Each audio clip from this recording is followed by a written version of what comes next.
Selamat sejahtera kepada semua penonton saluran Tenaga Emas. Saya Doarian Danish Malik, seorang pakar endokrinologi dari Kuala Lumpur. Saya gembira dijemput ke sini hari ini untuk berkongsi dengan Anda beberapa ilmu yang telah saya pelajari. Dalam lebih 30 tahun perkhidmatan saya di klinik, saya telah bertemu dengan begitu ramai pesakit dan saya mendapati bahwa punca utama masalah kesehatan ramai orang sebenarnya berasal dari semangkuk nasi yang sering kita lihat di meja makan kita. Semangkuk nasi putih yang Anda makan setiap hari mungkin secara perlahan-lahan merosakkan kesehatan Anda dan menjadi punca tersembunyi gula darah tinggi, obesiti, dan penyakit jantung. Kata-kata ini mungkin kedengaran berat, tetapi ini bukan untuk menakut-nakutkan. Beras putih yang kita makan sejak kecil telah mengorbankan nutrisi paling pentingnya dalam proses pengisaran. Sebiji padi yang utuh, apabila kulit luarnya dibuang, menjadi beras perang. Beras perang mempunyai bahagian luar yang dipanggil bran atau dedak, dan di dalamnya terdapat germa atau embrio kecil. Disinilah tersembunyi seluruh kekayaan nutrisi beras, vitamin B, serat diet, dan pelbagai mineral yang diperlukan oleh badan kita. Hampir semuanya berada di sini. Namun, untuk mencapai rupa yang putih dan tekstur yang lembut, teknologi pengisaran modern membuang bahagian yang paling berharga ini, bran dan germa. Selepas itu ia digilap sehingga hanya tinggal endosperma putih. Lebih 90% nutrien utama dibuang seperti sampah. Apakah hasilnya? Hasilnya ialah apabila kita makan semangkuk nasi, badan kita hampir tidak mendapat vitamin dan mineral. Sebaliknya hanya sejumlah besar kanji yang telah diproses. Kanji ini apabila masuk ke dalam badan kita, dengan cepat berubah menjadi glukosa, menyebabkan gula darah kita naik dan turun secara mendadak seperti roller coaster. Lama-kelamaan, sistem insulin badan kita tidak lagi dapat menampungnya, jadi risiko diabetes secara semula jadi meningkat. Dan karena ia kurang nutrisi dan serat, ia tidak begitu mengenyangkan. Selalunya, walaupun kita sudah makan semangkuk besar, kita masih lapar. Tanpa kita sadari, kita makan berlebihan, dan pinggang kita pun semakin membesar. Tapi jangan risau dulu. Saya di sini hari ini bukan untuk memberitahu Anda supaya berhenti makan nasi. Sebaliknya, saya akan mengajar Anda bagaimana untuk makan nasi dengan cara yang bijak. Tidak perlu makanan tambahan yang mahal atau perubahan tabiat makan secara drastik. Anda hanya perlu menambah segenggam rakan emas semasa menanak nasi, dan kelemahan nasi putih dapat diubah dengan mudah. Makan untuk kesehatan, untuk menurunkan gula dalam darah, dan untuk mengembalikan kulit yang cantik. Sekarang saya akan mendedahkan kepada Anda 8 rakan emas yang akan mengubah nasi putih. Terutamanya tempat pertama dan kedua. Yang satu boleh dianggap sebagai pembersih salur darah, dan yang satu lagi adalah penjaga perut kita, terutama untuk rakan-rakan kita yang berusia. Pertama, dari tempat ke-8, rakan kita yang paling biasa, beras perang. Ramai rakan kita apabila mendengar tentang beras perang, terus berkerut dahi karena mereka pikir ia keras dan tidak sedap. Jika Anda juga berpikir begitu, Anda memandang rendah padanya, dan kemungkinan besar cara Anda memasaknya salah. Beras perang adalah versi lengkap beras putih yang masih mempunyai bran dan germa. Sebab mengapa ia menjadi pilihan utama untuk menstabilkan gula darah adalah karena bran yang dibenci ramai orang. Bagian ini kaya dengan serat diet yang bertindak seperti brek semula jadi. Apabila kita makan beras perang, serat ini melambatkan pencernaan kanji dan penyerapan gula, jadi gula darah kita tidak akan naik secara mendadak, sebaliknya naik perlahan-lahan dan stabil. Bagi rakan-rakan yang mempunyai gula darah tinggi atau sudah menghidap diabetes, ini adalah satu anugerah yang besar. Bukan itu sahaja, beras perang juga lebih mengenyangkan. Jika makan semangkuk dengan kuantiti yang sama, Anda akan lebih cepat kenyang dan lebih lama menahan lapar dengan beras perang. Dengan cara ini Anda tidak akan teringin untuk makan snack yang berminyak dan manis. Ini sangat penting untuk mengawal berat badan dan membakar lemak, satu langkah pertama yang penting ke arah kesehatan. Bagaimana pula untuk menyelesaikan masalah tekstur? Mudah sahaja. Pada mulanya, Anda tidak perlu menggantikan semua nasi Anda dengan beras perang. Anda boleh coba nisbah 30 swan dahulu, 3 kawan beras putih kepada 1 kawan beras perang. Ingat, sebelum memasak, Rendam beras perang secara berasingan selama 2 hingga 4 jam. Jika ada masa yang cukup, lebih baik rendam semalaman.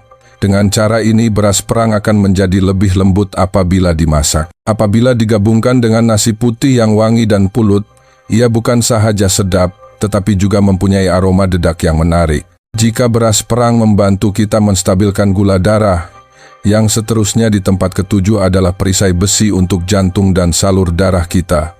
Ia adalah OAT. OAT yang saya maksudkan di sini bukanlah OAT segera yang mengandungi gula dan perisa untuk sarapan. Yang saya maksudkan adalah OAT mentah yang perlu dimasak. Banyak kajian perubatan sekarang mengatakan bahwa OAT mempunyai senjata super tersembunyi yang dipanggil beta-glukan. Beta-glukan adalah sejenis serat larut. Apabila ia masuk ke dalam badan kita, ia menjadi likat, seperti span yang sangat berkesan. Di dalam usus kita, ia tanpa segan silu menyerap kolesterol jahat dan lemak yang sepatutnya diserap oleh badan. Selepas itu, ia membungkusnya dan mengeluarkannya dari badan kita, supaya ia tidak lagi berpeluang untuk mendatangkan malapetaka di salur darah Anda dan menyebabkan penyumbatan. Oleh itu, makan OAT secara kerap mempunyai kesan yang menakjubkan dalam menurunkan kolesterol total, mencegah aterosklerosis dan pembekuan darah, serta melindungi keanjalan dan kesehatan salur darah kita. Bagi kita yang berusia, menjaga jantung dan salur darah adalah sangat penting. Menambah segenggam OAT ke dalam nasi putih adalah rahasia penjagaan yang paling mudah dan murah. Bagaimana untuk menambahkannya? Saya mencadangkan agar nisbah OAT tidak melebihi 1/3 daripada jumlah keseluruhan beras. Jika tidak, nasi akan menjadi terlalu melekit. Contohnya, jika Anda memasak 2 cawan beras, Anda boleh menambah setengah hingga 1 cawan OAT. OAT juga perlu direndam terlebih dahulu selama kira-kira 1 hingga 2 jam, supaya ia masak serentak dengan beras putih dan memberikan tekstur yang terbaik. Rakan-rakan, pernahkah Anda mengalami masalah ini? Duduk lama di dalam tandas, sudah menggunakan segenap tenaga, tetapi masih tiada apa yang keluar. Sembelit bukanlah penyakit yang serius, tetapi perasaannya benar-benar boleh merosakkan sepanjang hari Anda. Jika Anda mempunyai masalah seperti ini, Anda mesti ingat rakan emas nasi yang keenam ini. Ia adalah yang paling biasa kita lihat di pasar, ubi keledek. Kami menggelar ubi keledek sebagai jentolak usus, dan ini bukanlah keterlaluan. Ubi keledek mengandungi serat diet yang sangat banyak. Jaringan seratnya, apabila masuk ke dalam usus, menyerap air supaya najis yang kering dan keras menjadi basah dan lembut, serta lebih mudah dikeluarkan. Pada masa yang sama, ia secara langsung merangsang dinding usus kita untuk mempercepatkan pergerakannya, seolah-olah ada yang menolak dari belakang untuk membersihkan semua najis yang terkumpul. Ramai wanita yang takut gemuk mengelak ubi keledek karena mereka pikir ia manis dan tinggi kanji. Sebenarnya, ini adalah satu salah faham. Walaupun ubi keledek manis, indeks glisemiknya lebih rendah daripada nasi putih. Ini bermakna, kesannya terhadap kenaikan gula darah adalah lebih kecil. Dan ia juga membantu mempercepatkan metabolisme badan. Bagi rakan-rakan yang perlu mengawal berat badan, ini adalah satu bantuan yang baik. Menambah ubi keledek ke dalam nasi adalah sangat mudah. Basuh ubi keledek bersih-bersih dan potong kecil-kecil bersama kulitnya. Kulit ubi keledek juga kaya dengan serat dan nutrisi. Semasa menanak nasi, letakkan sahaja di atas beras dan masak bersama dalam periuk nasi. Nasi yang dimasak dengan ubi keledek bukan sahaja cantik warnanya, tetapi juga mempunyai rasa manis dan aroma semula jadi. Kanak-kanak pun pasti akan menyukainya. Bagi mereka yang banyak duduk, pergerakan usus yang perlahan, dan bagi kita yang berusia, ini adalah kaedah yang patut dipelajari. Kita sering mendengar orang berkata, "Alahai, pucatnya muka saya hari ini, nampak kekuningan. Kenapa saya masih muda tapi sudah banyak uban?" Sebenarnya, selalunya ini bukan disebabkan oleh penuaan, tetapi satu isyarat bahwa Anda kekurangan Ki dan darah. Untuk mengatasinya, selain daripada makanan tambahan yang mahal, Anda mempunyai penguat darah yang berpatutan di dapur Anda.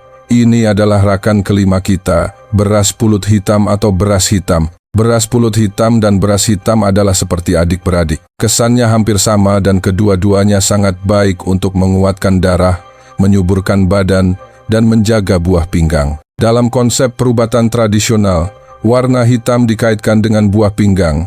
Jadi beras hitam telah lama dianggap sebagai makanan penting untuk penguatan. Ia sangat berkesan untuk memperbaiki masalah yang disebabkan oleh kekurangan kui buah pinggang seperti sakit belakang dan lutut, pening, telinga berdesing, dan uban. Warna ungu hitamnya yang cantik adalah karena ia kaya dengan antioksidan semula jadi yang dipanggil antosianin. Antosianin bukan sahaja melawan radikal bebas dan melambatkan penuaan, tetapi yang lebih penting, ia membantu melancarkan peredaran darah. Bersama dengan kandungan zat besinya, ia serentak menguatkan dan melancarkan aliran darah. Jika Anda kerap memakannya, Anda akan perasan kulit Anda akan menjadi lebih kemerahan dan berseri, dan rasa sejuk di tangan dan kaki Anda akan beransur-ansur hilang. Bagi wanita yang ingin menjaga diri dari dalam, atau bagi mereka yang badannya agak lemah dan memerlukan bantuan, menggantikan sebahagian nasi putih dengan beras pulut hitam atau beras hitam adalah pilihan yang bijak. Tetapi ingat,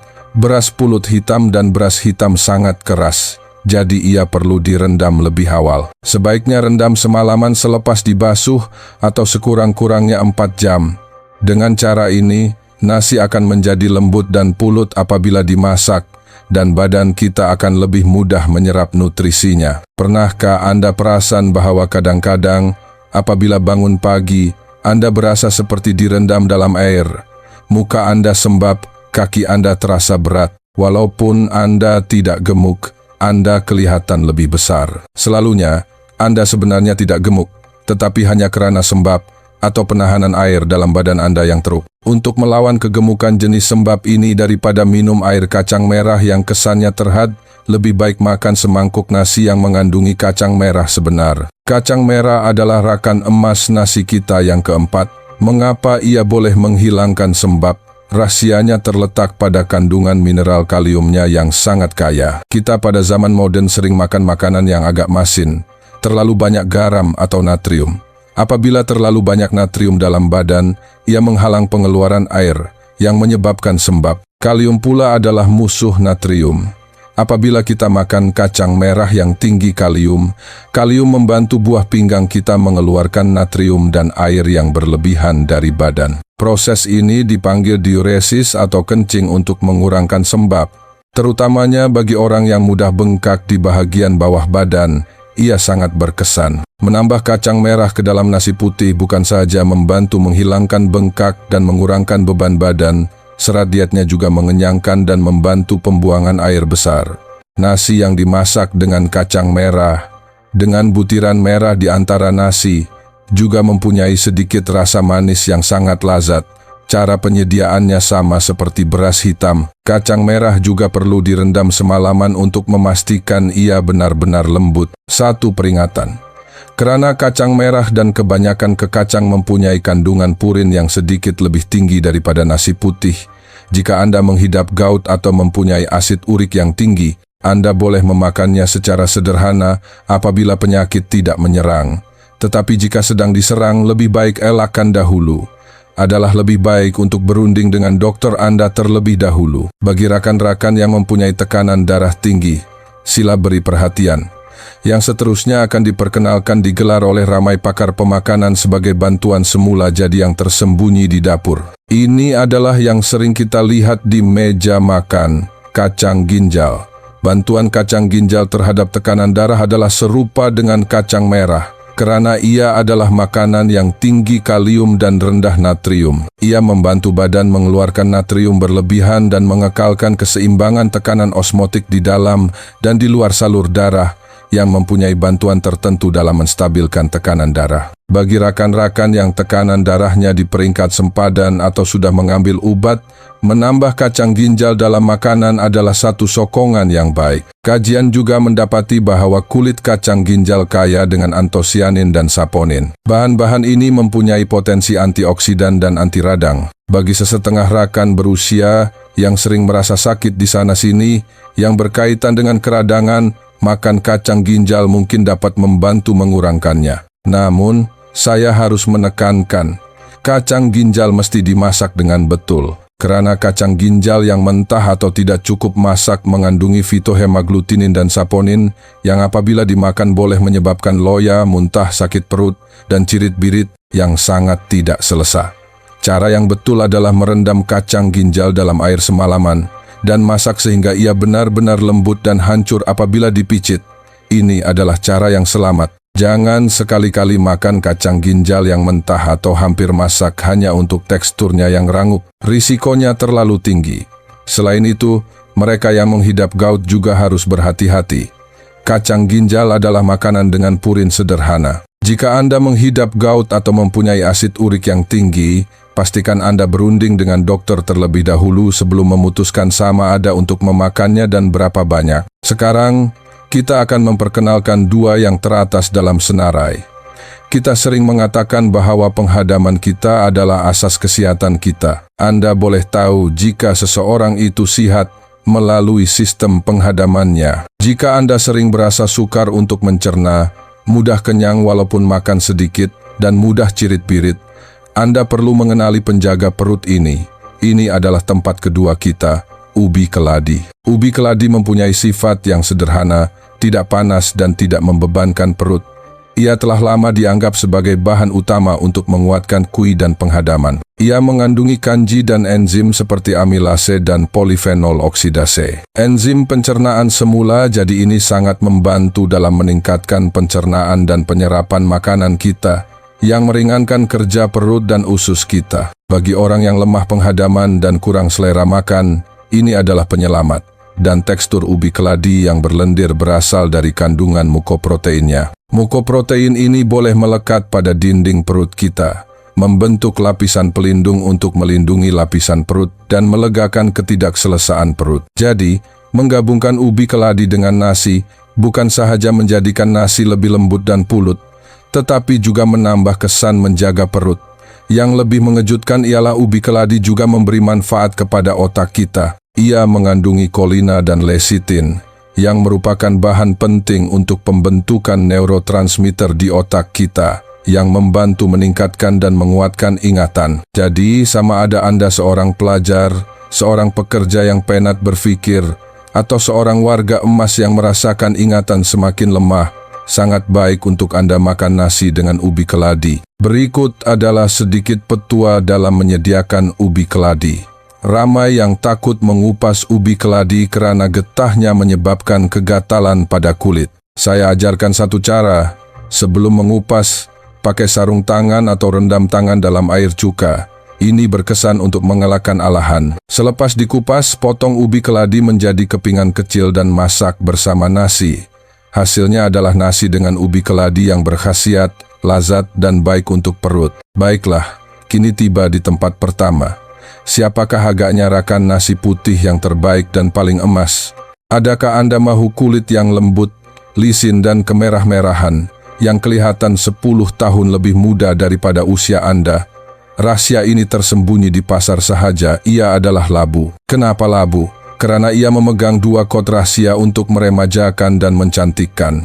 Kod pertama dipanggil beta-karotena. Warna keemasan labu berasal dari antioksidan yang sangat kuat ini. Beta-karotena, apabila masuk ke dalam badan kita, berubah menjadi vitamin A. Ia seperti pasukan pembaikan di dalam badan kita yang bertanggung jawab untuk menyingkirkan radikal bebas yang menua sel-sel kita dan menyebabkan penyakit. Ia melindungi kulit kita, mengurangkan kedutan dan bintik-bintik gelap, dan mengekalkannya muda dan anjal.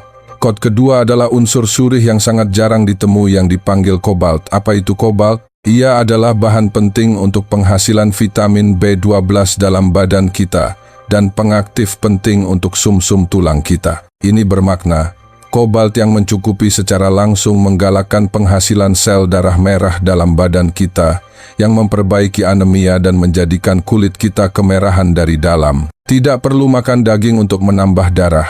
Labu adalah pakar penguat darah dalam dunia tumbuhan. Jadi, lihatlah. Labu membantu kita melawan penuaan di satu pihak dan menguatkan darah di pihak lain. Tidakkah ia layak menjadi juara peremajaan? Menambah labu ke dalam nasi adalah sama seperti ubi keledek, potong dan letakkan di atas beras semasa menanak. Labu yang dimasak menjadi lembut dan sebati dengan nasi. Rasanya benar-benar sihat dan menyelerakan. Namun, ada satu peringatan juga di sini. Karena kandungan beta-karotena dalam labu sangat tinggi, jika terlalu banyak dimakan dalam masa yang singkat, pigmen ini mungkin akan kekal sementara pada kulit, menyebabkan telapak tangan, tapak kaki, dan juga hujung hidung menjadi kekuningan.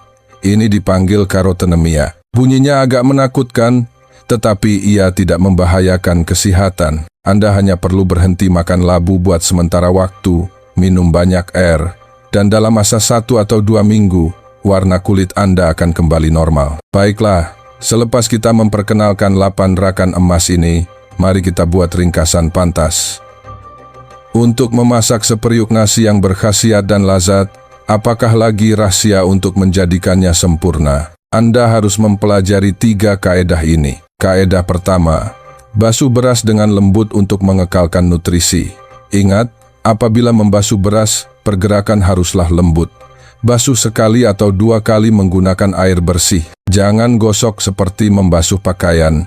Ini akan menghilangkan sedikit vitamin B yang tinggal. Kaedah kedua, rendam secukupnya untuk tekstur yang lebih baik. Langkah ini sangat penting. Disarankan untuk merendam beras putih selama 15 hingga 30 menit. Bagi bijirin yang lebih keras seperti beras perang, owat, kacang merah, dan beras hitam yang kita sebutkan tadi, sebaiknya rendam lebih awal. Paling singkat 2 jam, tetapi lebih baik semalaman. Berikan air yang cukup kepada bijirin, agar ia masak secara sekata, menjadi wangi dan lembut, dan tidak mentah di bahagian dalam. Kaedah ketiga, biarkan ia steam untuk mengeluarkan aroma. Selepas periuk nasi berbunyi, jangan terus buka penutupnya. Biarkan ia steam di dalam selama kira-kira 15 menit. Dalam proses ini, haba dan uap yang tinggal di dalam periuk digunakan untuk penyerapan air kali kedua oleh butiran beras. Ini meningkatkan tekstur keseluruhan nasi dan menjadikannya lebih lembut. Ia juga lebih baik untuk penghadaman kita. Jangan sekali-kali abaikan langkah ini. Rakan-rakan, kesehatan itu sebenarnya mudah. Ia tersembunyi dalam 3 hidangan makanan kita sehari, tersembunyi dalam semangkuk nasi yang kelihatan ringkas tetapi penuh dengan kemungkinan yang tidak terhingga. Penjagaan diri yang sebenar bukanlah mencari makanan yang jarang ditemui atau mengambil banyak makanan tambahan, tetapi menyediakan nasi harian kita dengan teliti. Satu perubahan kecil boleh membawa ganjaran yang besar untuk kesehatan Anda. Jika apa yang kita bincangkan hari ini membantu Anda, saya menjemput Anda untuk menaip makan, untuk kesehatan di ruangan komen, untuk menyokong kesehatan diri kita dan keluarga kita. Semoga setiap seorang daripada Anda sehat, cergas, dan semakin muda. Jika Anda rasa video ini bermanfaat, sila kongsikan juga kepada keluarga dan rakan-rakan Anda. Terima kasih kerana menonton. Saya Dr. Danish Malik. Sehingga kita berjumpa lagi.